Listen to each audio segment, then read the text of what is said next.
Bonjour Christiana Sapa. Bonjour. Vous êtes professeur de droit à l'IESEG School of Management. Vous êtes spécialisé dans les questions de propriété intellectuelle.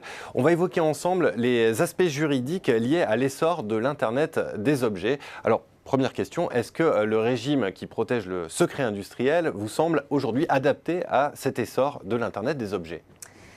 Eh bien, le secret industriel qui fait partie des droits de propriété intellectuelle et qui est dans le cœur de ma recherche, c'est un droit, c'est une forme de protection qui a été introduite bien avant que l'Internet des objets existe.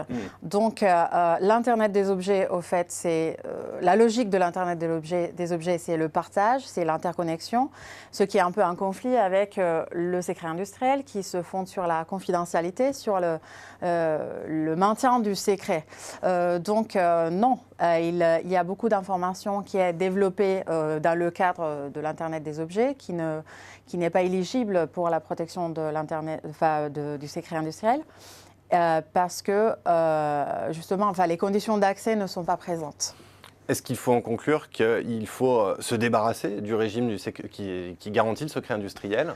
Non, pas vraiment, parce que le secret industriel est là également pour d'autres informations qui continuent à être produites dans le management quotidien des entreprises qui s'occupent de l'Internet des objets. Et donc vis-à-vis des employés, des collaborateurs, mais également des concurrents, il peut être nécessaire de protéger une certaine information et de la garder confidentielle.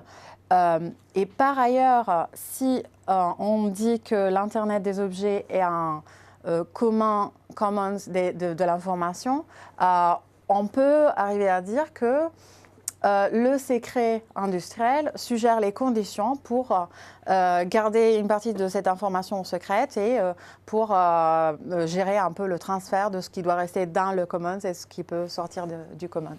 Alors justement, qu'est-ce qu'on peut faire aujourd'hui en termes juridiques pour protéger ces informations essentielles ? On ne les protège pas. On ne les protège pas du tout. Non, et ce n'est pas nécessaire de protéger toute information en fait.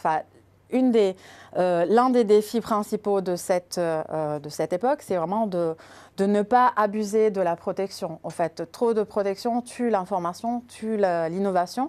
C'est pour cela que la Commission européenne avait envisagé d'introduire un droit sur les données. Là, elle a fait marche en arrière et moi, je suis tout à fait d'accord avec cette marche en arrière parce que j'estime qu'il n'est pas nécessaire de protéger toute information. Probablement, il faut faire des considérations un peu plus générales et surtout pas sectorielles sur les droits de propriété intellectuelle dans le sens large et des considérations qui sont un peu moins timides par rapport à celles qu'on a fait jusqu'ici. Eh bien, merci beaucoup Christiana Sapa pour cet éclairage sur ce sujet montant de l'Internet des objets et des conséquences en termes juridiques. Merci encore.